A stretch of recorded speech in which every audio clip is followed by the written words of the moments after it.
The society has been telling us women that we hit our 40s and we start going crazy. We're difficult, we're emotional, we're irrational, right? Now, doctors hand out antidepressants. Husbands are told, leave her alone, she'll get through it. In menopause, we're actually getting wiser. We're actually finding ourselves even more. If we get treated, we can just manage our emotions, probably symptoms, a bit better. There are theories in neuropsychiatry that the reduction in estrogen levels in perimenopause and menopause have a direct effect on areas of the brain that are responsible for caregiving and promoting of social functioning. We hit our 40s and something happens. Women start having this attitude of, mind me not saying this, is, I don't give a fuck. Menopause is a bad thing, that it's a negative thing. I think that's absolutely not true. I see many women whose menstrual life has been difficult for many reasons, or their reproductive life has been difficult for many reasons. And that bit of life is coming to an end. Periods, pregnancies, gynecological problems, all of that is coming to an end. For many women who suffer women's health problems, that's absolutely a good thing. Welcome to the Neety Jain Show. We talk about menopause every day nowadays. Wherever I'm going, I'm surrounded by the conversation. And today, I have a pleasure to sit with Dr. Hannah, who's a general practitioner and a very passionate woman for women's health. Welcome, Dr. Hannah. Thank you, Neety. It's great to be here. Great. The society has been telling us women that we hit our 40s and we start going crazy. We're difficult, we're emotional, we're irrational, right? Now, doctors hand out antidepressants. Husbands are told, leave her alone, she'll get through it. I want to actually understand what is going on. And obviously, it's so much more now because we're talking and normalizing it, right? So let's go to right down to the basics. What is the difference between perimenopause and menopause? Okay, Neety. Well, what menopause means is when a woman's periods stop, and we define that basically when a woman's periods have stopped. And what that means in terms of our hormones is our ovaries stop producing estrogen, and our estrogen levels are very low. Before that, in our earlier life, our ovaries are always cycling with our menstrual cycle, and we have much higher levels of estrogen. So menopause is when that process stops, is done and dusted. However, we have a period called perimenopause, which can be 5-10 years before that menopause actually happens. Crazy. Perimenopause is when our ovaries start to become less predictable and less reliable. So sometimes they produce estrogen, but sometimes not. Sometimes they cycle, sometimes not. Sometimes you release an egg, sometimes not. And that's what leads to the changes we see in our periods and the many symptoms women describe. So being in our late 30s is actually, we can start seeing the symptoms, right? Absolutely, women can have symptoms in their late 30s, yeah. So what should they be looking out as symptoms? So the list of symptoms is very long. The primary things a woman might notice are changes to her periods, and those changes can take many forms. So that could be lighter periods, less regular periods, but some ladies end up with heavier, more frequent bleeding. So that's one classic symptom. The other very common symptom women notice is what we call vasomotor symptoms. So that means flushes and sweats, which many women start to experience, often from their late 30s. The other symptoms are, as I say, there is a long list, but are perhaps a little bit more non-specific, range from things like fatigue, joint pains, dry skin, issues with weight, issues with their hair, mood issues, anxiety, what we call cognitive symptoms. So that's things like brain fog, problems with memory, problems with concentration. The list goes on. That's mad, isn't it? It's just so much happening in our body. So what you're saying is women in their late 30s are, when they're being told that they're stressed or depressed, it could actually be a sign of going through perimenopause. It absolutely could be that, yes, Neety. But those things also go hand in hand. So light stress, mental health problems and perimenopause can all coexist together, and they'll certainly impact each other. So while we're talking about perimenopause, what is the one symptom that most women usually misinterpret and it actually gets misdiagnosed or go undiagnosed? I think probably the symptom that many women don't discuss, and because we don't discuss these symptoms generally in society, is what we call genitourinary symptoms. So they're symptoms involving the vulva, vagina, and bladder function. So estrogen keeps the tissues of our vulval and vaginal area healthy and youthful, if you will, stretchy, moist, etc. During perimenopause and certainly after menopause, the tissue can become more delicate and drier and less stretchy, and that can cause a wide variety of problems, things like dryness and irritation, increased risk of urine infections, increased risk of other infections like yeast infections. It can affect pelvic floor function, bladder function, all manner of symptoms, and it can be so easily treated. But many women don't have any idea about any of that and just think it's part of a woman getting older. So how do we change that? So it's very, very easy to treat and treated extremely safely as well. So we can use what we call a topical estrogen cream. So that's an estrogen cream or a pessary that can be used directly in the vaginal area to restore the estrogen to the tissues of that area. It's an extremely low dose of estrogen, very, very safe and not associated with some of the risks that are associated with stronger doses of hormone treatment.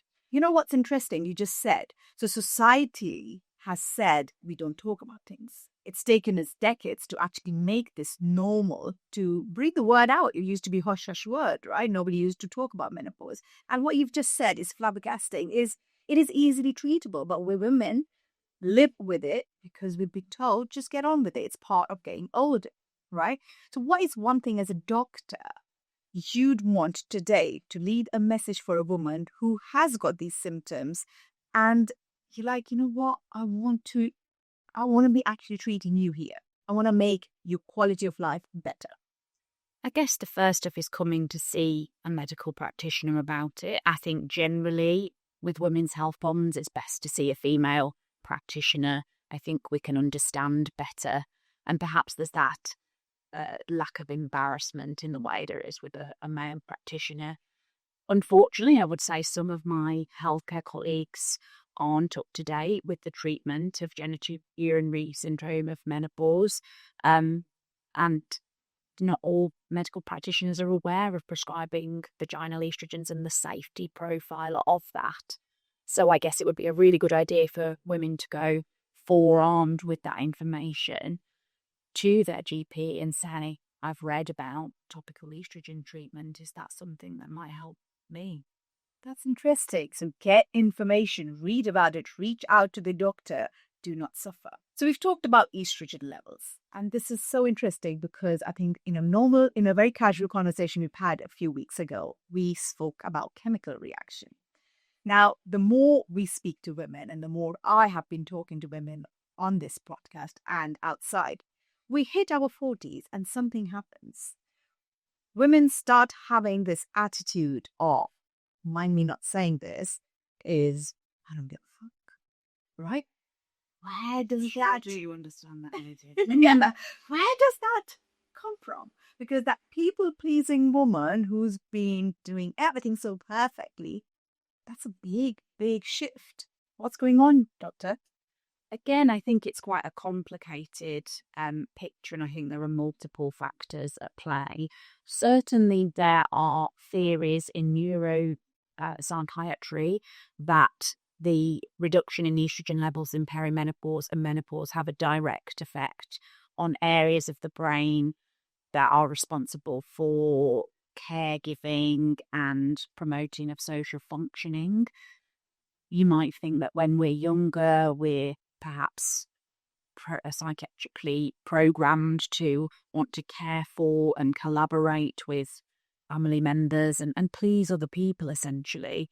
And the reduction in those hormones as we get older, the theory goes, is that those things bother us less and potentially affect I'm going to break. our behavior. That's great. That's so interesting. Now I'm going to try to take that medic side out of you and talk to you as a woman, right? Why do you think that suddenly is going through our bodies as well? So we're going into menopause, chemically we're getting changed, and there's lots of reactions happening. So from people pleasing, we're like, whatever, right? I'm going to be me. I'll do me. So as a woman, when you are told by society and outside, people around you telling, whatever, you know what, she's going mad, she's going crazy. How do you react to that? Well, I try to be an advocate for my patients, and many women come to me saying, oh, my family are really struggling to cope with how I'm behaving. Have you got a pill you can give me that will make me better?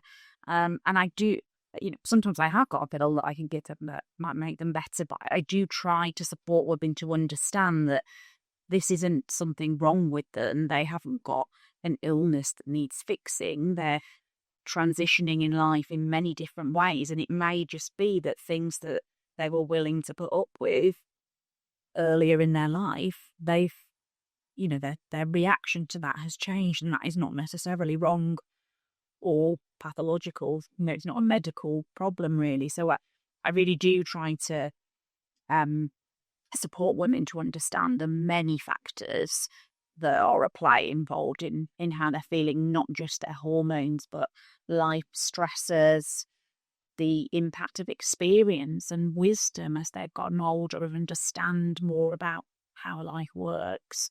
And I was also reading about a concept called cognitive prioritization, which is a very long term, which essentially means as we get older, we get more perspective about how short life is, how quickly life goes, how, we should only focus on the important things, essentially. So as our time, the time of life sort of tracks on, that gives us that perspective to only care about the things that actually matter. And that's how it should be. But unfortunately, because there's so much hormonal changes happening in our bodies, it just gets down upon that. And then poor hormones get the blame, right? But do you come across a lot of women who are being put on antidepressants while it's actually a lot of hormonal changes? And I've heard my friends in the last few years when they just hit probably in the periphery of 40s,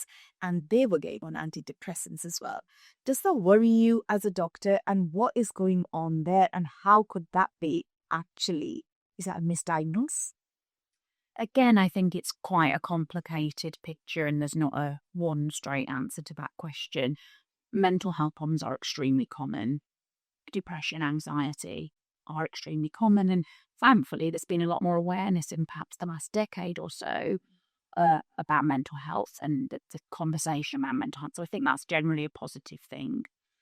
Perimenopause and menopause absolutely increase the risk of mental health problems. That link is very clear. And certainly there are times when menopause symptoms are interpreted as a mental health problem, and they can coexist. So there's not a straightforward answer to that question, really.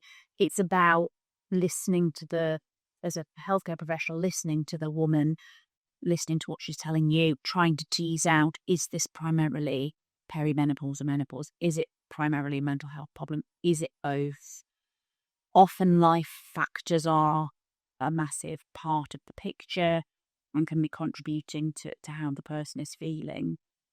I don't want to demonize antidepressants as a treatment because they work wonders for many people for many reasons. They are licensed for menopause treatment and are particularly useful in women who can't have hormonal therapy, which there are a group of women who can't have that. So, it's a bit of a complicated answer, but essentially, I do agree that some women's menopause symptoms absolutely have been misinterpreted as a mental health problem. I'm going to ask Dr. Hannah something very important. Women are being put on antidepressants when it's actually hormonal change causing the symptoms. Now, how widespread is this happening?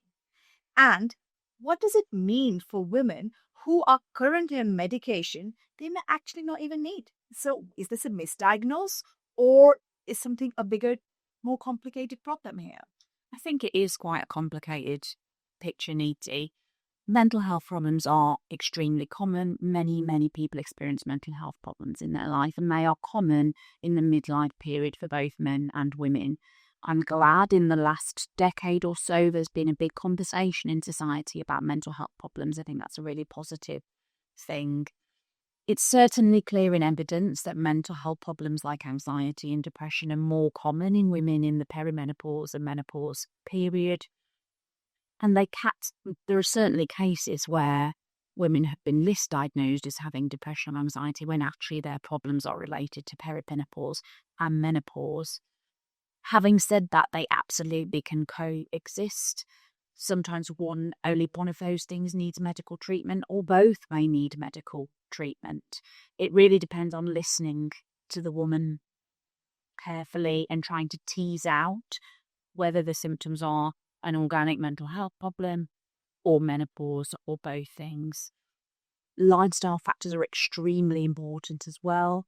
This is a period of life where women often have caring responsibilities for the children, and often their parents or other older relatives then may have a full-time job, a home to look after, many different responsibilities draining their time, in addition to the hormonal change, plus minus any mental health problems. So it's a complicated picture is the answer. Sometimes, absolutely, women should have been given menopause treatment as opposed to antidepressant treatment, but it isn't a clear, easy question to answer. The other thing to bear in mind is that antidepressants are also used for menopause treatment. So they're licensed for menopause treatment, particularly effective for mood and anxiety symptoms, and also those vasomotor symptoms. We mentioned the flushes and flashes and sweats. Some women can't have hormonal therapy for various reasons, for example, breast cancer. So antidepressant treatment can be very effective for that group of patients. Interesting. So there's nothing that is wrong with having antidepressants. It's just get your diagnosis done properly. Go and talk to the doctor. It's getting the right diagnosis for you and the right treatment for you, and that has to be on an individual basis. We've been talking about this mental well-being and obviously hormonal changes. Brain fog is real. Now, it's actually been publicly announced that there is a brain fog, right? So there's something that is happening in the brain. Does this become permanent, or we can get better?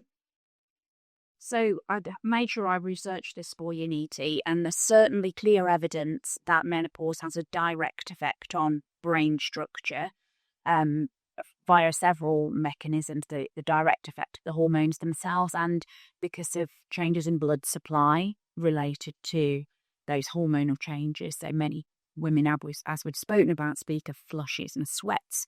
Those can affect blood supply to the brain and cause changes. So we see an overall reduction in what's called the grey matter of the brain. So that's the thinking stuff of the brain, essentially. So women's brains shrink a little bit during menopause. And we also see what's called white matter changes. So they're areas of small, tiny areas of damage related to blood flow. So all of this sounds very negative, I'm sure. No. The good news is that our brains are extremely clever and what we call plastic. Plastic means that they can change.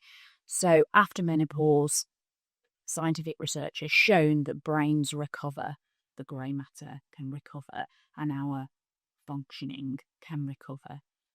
And how soon does that happen? Like, why I'm asking you is I am actually quite perplexed on that statement here, because if you see what the pattern is happening now around the world, women in their 40s, 50s are going and starting all over again. They are not afraid of saying they're founders, they're changing careers, they are bringing out what's the best in them and everything. So if the grey matter is going down and reducing, how are they actually ready to go and conquer the world? Well, as I mentioned, our brains are extremely clever and have evolved to adapt to changes. Our brains are very adaptive. Another interesting concept I was reading about was something called pruning of the brain. So our brains essentially cut away bits, not literally cut away, but figuratively cut away bits that are less necessary. We've already talked about those areas of the brain that might be less necessary as we get older, those people-pleasing, caregiving type areas of the brain, and they perhaps can be put aside for those other areas that you've just mentioned, areas of high functioning in education or business or other areas. Very interesting. I actually love what you've just said. So the brain has cut off all the unnecessary information it needed to function, and then it's got more power and more capacity to focus on what you actually want. Absolutely. Wow, that's very, very interesting. So whoever is a high functioning woman there, you have enough gray matter there to go for it more. So we've spoken about the symptoms: weight gain, joint pain, skin changes, head thinning. Now, women are told this is just aging and to accept it. But how much of it is actually hormonal and therefore something can be addressed? So certainly many women complain of dry, itchy skin, of changes in their hair during menopause, and weight gain, particularly around the middle. Our female hormones, when we're younger, tend to cause weight gain around the sort of bottom and hips. Yes. And as those hormones fade away, we tend to gain weight more around our middle. So those are certainly features of that transition of life. And many women also describe joint pain. And I would say that lots and lots of women see some benefit in those things with medical treatment of their menopause. Hair thinning and hair problems is quite a complicated issue of its own. There can be other medical reasons why people experience changes to their hair. And there is an unfortunate, quite common condition called female pattern hair loss, which can cause quite distressing symptoms and can't be treated with HRT or menopause treatment. So it would really depend on the specific situation. The other thing that's really important to say about weight gain, skin and hair changes, joint pains, fatigue, those slightly more non-specific symptoms, is that all of those things can respond really well to lifestyle changes. So if you look at NHS guidance about treating menopause, the first line recommended treatment is lifestyle factors, lifestyle change, primarily eating a healthy diet made up of whole foods, strength training, cardiovascular exercise, promoting good sleep, minimizing harmful substances like alcohol, tobacco, etc., trying to minimize stress and take time to do things that restore your energy and your well-being. And all of those things will address pain, joint pains, weight gain, glossy hair, etc., as well as medical treatment. So you're saying if I have a good lifestyle, if I change my lifestyle and we put some treatment together for hormones, we could lose abdominal belly. You could certainly make a good effort at losing. I mean, really, it's about thinking that there's not a sort of a magic bullet that is going to fix all of your problems. But your whole life, well-being across all areas of your life is ultimately the most effective. That's the logic to life, and that's the most effective way of doing it. Yeah. And the positive aspect of focusing on well-being, sleep, exercise, good food, stress reduction, is that it makes life better in every way, and your family have support you. That's part of the problem. The family supporting. Okay. I would love to talk about HRT because it was literally demonized in 2002. What is your thoughts on that? And do you think women are still worried about it and they're not getting diagnosis and they're not taking the treatment because of how it's being put out there? Well, as you mentioned, there's a very large landmark study in 2002 which made a link between HRT and breast cancer. And that study frightened lots of women and lots of healthcare professionals as well. As healthcare professionals, we want to help our patients not cause illness. So that affected probably a whole generation of healthcare professionals' view on HRT. Thankfully, things have changed. Some certain celebrities have led the way in that, and then some prominent doctors, and essentially showing that the picture is more nuanced than HRT. HRT causes breast cancer, and it's essentially about risk. So, unfortunately, breast cancer is quite a common condition. And we know that combined HRT, so HRT that combines estrogen and progesterone, does have a small effect on breast cancer risk. It does slightly increase your breast cancer risk. However, for most women, that risk is very small and is counterbalanced against the many benefits of HRT. Ultimately, we're choosing between the benefit of treatment on quality of life and managing someone's symptoms versus that very small increased risk. There will be women where that risk is different, and women can have an individualized risk calculated by a genetics team if they have a very strong family history of breast cancer, for example, and we can use that in careful discussion about whether or not to use HRT. Something else that's really important to think of is other things that can affect breast cancer risk. So using HRT affects your risk of breast cancer around the same of drinking a glass of wine every day. So many women might do that without thinking about it. And actually, using HRT would have the exact same impact on your breast cancer risk. Being significantly overweight hugely impacts your breast cancer risk much more than HRT. And one thing that hugely reduces your breast cancer risk is regular exercise. So if you exercise the amount that the NHS recommends, that has a huge impact to reduce your breast cancer risk. So what I'm saying is it's a complicated picture, and there's lots and lots of stuff you can do to reduce breast cancer risk. There's a really, really nice infographic that the British Menopause Society produced that has that information really nicely and clearly and in an easy to understand way, and perhaps you could share that with your listeners, Neety. That's very interesting. So every woman who was told never to go on the HRT because of the increased risk of breast cancer, needs to hear this. So who should really consider HRT? I think the main thing to consider here is how much your symptoms are bothering you. How much is your quality of life affected? How a person deals with menopause varies very widely from woman to woman. Some women get through it with minimal symptoms, some lucky women, and they maybe don't need any treatment. But some women are extremely symptomatic in a wide variety of ways, and sometimes come to when they're really quite desperate and distraught about the symptoms and the impact their symptoms are having on their life.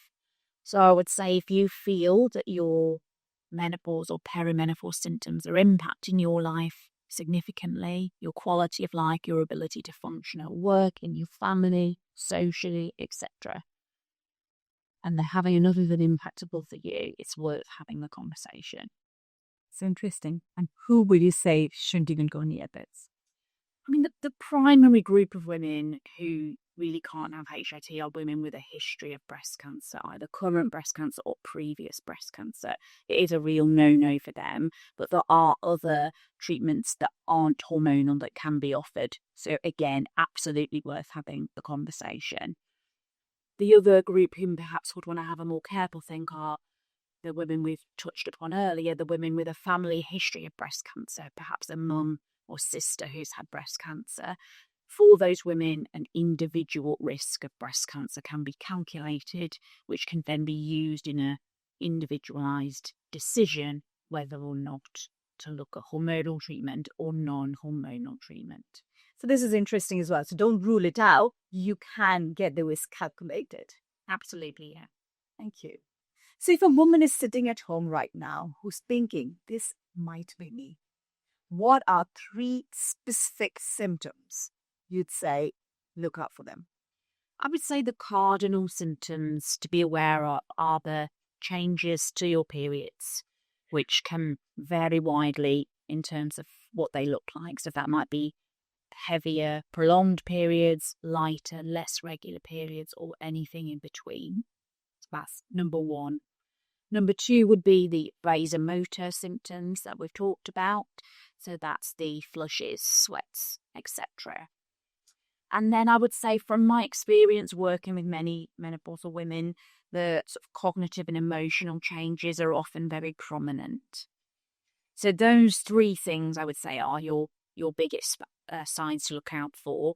The other long list of symptoms are a little bit more vague. So things like fatigue, weight gain, aches and pains, which can be attributable to many other things. The other important thing is being in a relevant age group. So a 25-year-old woman, although it's not impossible that her ovaries aren't functioning, is much, much less likely than someone who's 45, for example. 3 a.m. club. Anybody I speak to is always in there.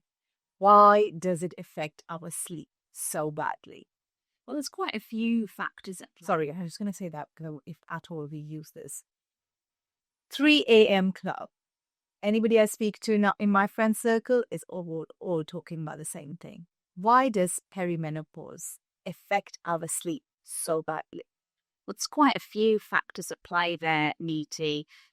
It's primarily being driven by the symptoms that we've already talked about. So those vasomotor symptoms of flushes and sweats can affect sleep. Many women describe to me waking up drenched through with sweat and then being freezing cold because they're soaking wet. Many women also talk about anxiety and lying awake, ruminating and worrying at night. So the anxiety that's often associated with menopause can directly affect sleep. There's evidence that the sex hormones estrogen and progesterone have a direct effect on the area of our brain that controls our daily rhythms, our circadian rhythms as well, particularly the hormone progesterone. So we usually mostly think about estrogen in relation to menopause, but there are changes in the hormone progesterone as well. And many women find that when we give them combined HRT, the progesterone aspect of that treatment can often promote sleep, and we advise women to take it at night. There are other physical symptoms as well that can lead to sleep issues, things like pain, perhaps urinary symptoms that we've talked about before. If the ladies have untreated urinary symptoms, they might need the toilet more often and need to get up in the night to pee. So you can see really there are lots of factors here, both the symptoms and the direct hormonal effects of menopause affecting sleep. Gosh, this just doesn't get easy, does it? No. Always like, oh, now I can't sleep, right? So, okay, so we can get a better sleep. We can have a better quality of life if we do first get diagnosed and then get treated properly. And interestingly, it's not only just estrogen. So please see a doctor. That's right, yeah. Nobody talks about perimenopause, what it does to your relationships and intimacy. What is actually happening and what can couples do about it? Well, I'm going to sound like a broken record here, Neety, but it's quite a complicated picture again. So, menopause is having an effect on multiple aspects of a woman's life, the woman's life. It's having an impact on her emotional well-being. It's having an impact on her energy levels. It's potentially having a direct effect on her libido and a direct effect on the actual tissues of the reproductive system, as we talked about before, which can lead to vaginal dryness, irritation, etc. So there are multiple aspects of menopause that can directly affect a woman's sexual functioning. And of course, there are many factors outside the woman's health and well-being herself. So life factors, being incredibly busy, being stressed, having many demands on her time, all of those things will potentially impact a woman's sexual function and desire for intimacy. And let's not forget that it takes two to tango, so that behaviour and attitude of her partner will have impact here. A supportive partner who's supportive around menopause, supportive with those stressors and life factors, is going to be a much more... So we just spoke about the estrogen levels and your relationships, the effect on your intimacy. And it all comes down, I do feel that it actually somewhere links to I can't be bothered attitude as well, because of the chemical reaction to the body as well. At the same time, would you put a little bit of a perspective there, please? I mean, I certainly think that part of that attitudinal change that we've talked about, less people pleasing, has an impact on relationships. I think especially if a partner is unsupportive and doesn't understand, that certainly leads to those feelings of not being attracted to or not being motivated to be intimate or close to your partner. So if there are partners listening, then being understanding and helpful and supportive is certainly more likely to achieve a successful relationship with your perimenopausal or menopausal partner. Interesting. So if men are listening to this, please, you got to be an attractive partner, because we're not choosing to be menopausal. This is something that's happening to us anyway. So we've spoken so much about this is what's happening. We are, there's emotional instability. There is sweats and flushes and stuff like that. But what is more interesting, and I did touch upon it earlier, is the more you speak to, and I don't know if this is the generational difference as well, the more women I speak to in their midlife now, they are very, very content in themselves. The word I hear is, the words I hear is, I'm very happy with myself. I am finding me. Where is that coming from? I think it covers all the areas we've already talked about, probably, Neety, the effect of wisdom and experience on how we're experiencing our lives now, the changes to the brain structure that we've talked about, the caregiving roles in our life changing, and that impacts our view on life, and that cognitive prioritization we've mentioned, that viewing life differently as we get older. I think all of those psychological factors, hormonal factors, physical factors, experience all come together to guide how we're feeling as we get older. That's amazing. So in menopause, we're actually getting wiser. We're actually finding ourselves even more. If we get treated, we can just manage our emotions, probably symptoms, a bit better. That's right. So what is the single biggest myth about menopause that you wish every woman, and in fact every man, understood? I would say that menopause is a bad thing, that it's a negative thing. I think that's absolutely not true. I see many, many women whose menstrual life has been difficult for many reasons, or their reproductive life has been difficult for many reasons. And that bit of life is coming to an end. Periods, pregnancies, gynecological problems, all of that is coming to an end. For many women who suffer women's health problems, that's absolutely a good thing. And as well as those physical aspects, there's also that psychological transition that we've talked about. Many women I speak to, patients, friends, family, all tell me how liberating they find this period of life. And we've talked about the reasons for that. So I think for many women, it's a positive time of life. There are negative aspects of going through menopause, but they absolutely can be managed with treatment.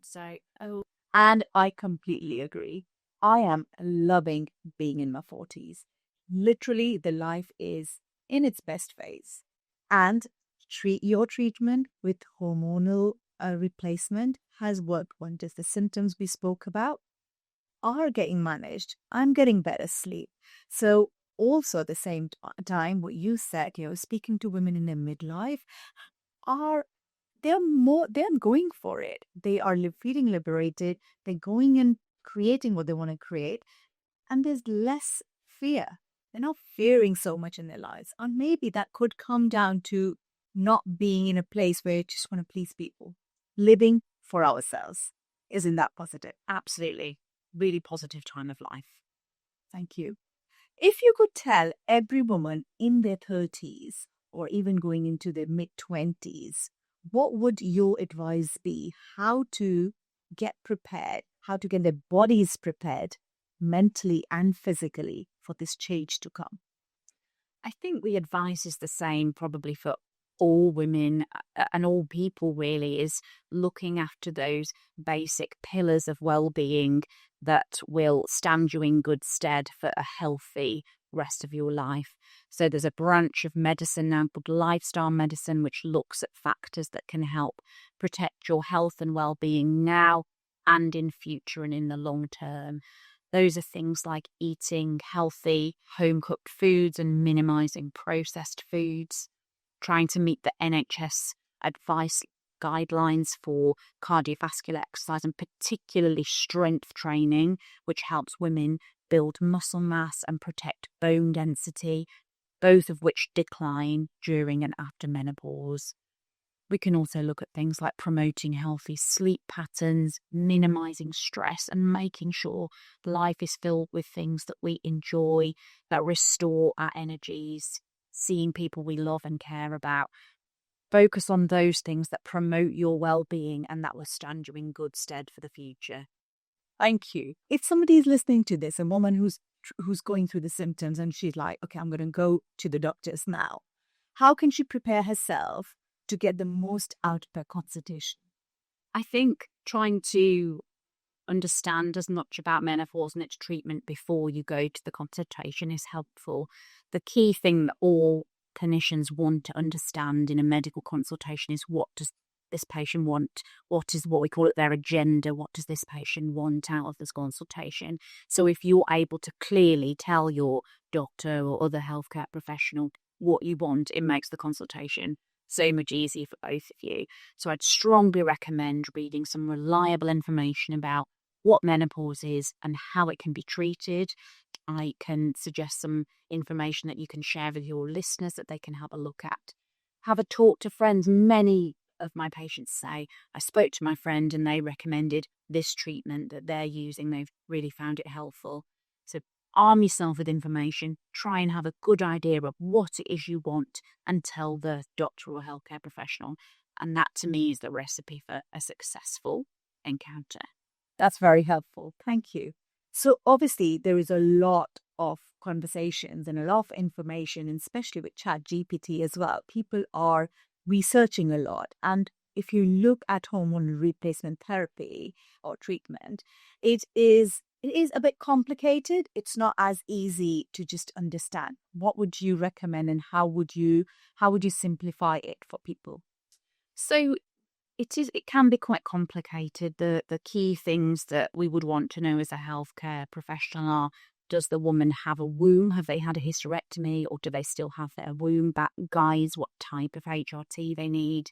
And are they still having bleeding or not? That guides the type of HRT. After that, it then really is down to preference about different preparations and things like that. All of this information can be found to have a look at before you have a consultation, but it's obviously very important to use reliable sources. I've got some suggestions that I can give you, Neety, that you can share with your listeners of reliable, trustworthy sources of that information. Thank you so much. And what you've just said is the key. Reliable, trustworthy resources of information, because information is great. Getting overwhelmed with information is actually a little bit of a scary part. And also it does put people off. So thank you so much for your time today. Thank you for giving us such great insights, not only about the treatment, but how are we termed crazy by the society when it's actually something very positive around it. Thank you so much for your time. Thank you, Neety. It's been a really interesting chat.